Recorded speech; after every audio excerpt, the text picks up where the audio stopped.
few years ago, a group of friends, James, Emily, Sarah, and Tom, decided to take a road trip through rural Canada. It was meant to be a fun weekend getaway, away from their everyday lives. The plan was simple: take a scenic route and camp by a remote lake. On the second day, they found themselves driving down an old, narrow road. The air was thick with pine scent, and the only sounds were the hum of the car and occasional bird calls. It was peaceful, almost too peaceful. Then they saw it, an old bridge, half hidden by overgrown trees and faded warning signs. The wooden structure creaked under the weight of time, its paint chipped and peeling, with a rusted plaque marking it as dangerous. Emily, the most adventurous, suggested crossing it. "Come on, it's just a bridge," she said. The others hesitated, but agreed. The bridge groaned as they crossed. It felt unnerving, but they made it across without incident. After leaving the bridge, an odd feeling settled over the group. The air seemed heavier, the silence more oppressive. At first, they didn't think much of it, but then little things started to happen that made them uneasy. The first incident occurred the next morning. The car mysteriously stalled. No matter how many times James tried to restart it, nothing happened. They shrugged it off, blaming it on the isolation or a mechanical issue. But then, as they tried to push the car, they heard faint whispers, like voices on the wind. But when they turned to look, no one was around. That night, they heard a low, mournful wail, distant but unmistakable. Sarah shuddered, but no one spoke. They convinced themselves it was just the wind or some animal, but the unease lingered. The next morning, when they tried to leave, the car broke down again. This time, the engine sputtered and died.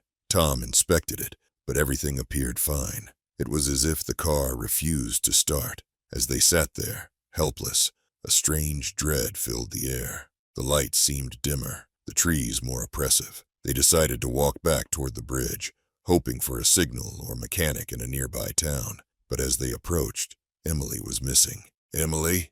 James called. "Where are you?" They searched for hours, calling her name, but there was no answer.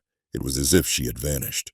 Their anxiety turned to fear, and that's when they stumbled upon the bridge again. This time, they couldn't ignore the strange aura surrounding it. They decided to take a closer look and found a weathered plaque: Lillian Grayson and her son, lost to the waters in 1953. The bridge had been the site of a tragic accident. A mother and child had drowned when the bridge collapsed, plunging them into the icy river below. It was then they realized the truth. The spirit of Lillian Grayson, tormented by grief, was haunting the bridge. She blamed herself for the death of her son, and her sorrow had twisted into something vengeful. Anyone who crossed the bridge would fall victim to her restless spirit. The group had to find a way to appease her spirit before they, too, would be claimed. They gathered what they could from old town records and local legends. To release her, they had to perform a ritual to honor her son and cleanse the bridge of the tragedy that had bound her. They succeeded, but not without cost. When they returned to leave, they saw Emily standing by the bridge, her eyes vacant. She was different, cold, distant. They understood. Emily had become part of the tragedy, a lost soul now bound to the bridge.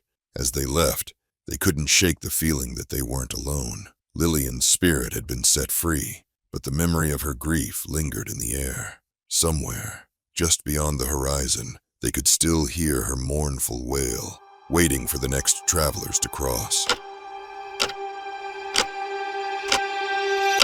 Hit subscribe and don't dare miss what's coming next, or the next scream you hear might be your own.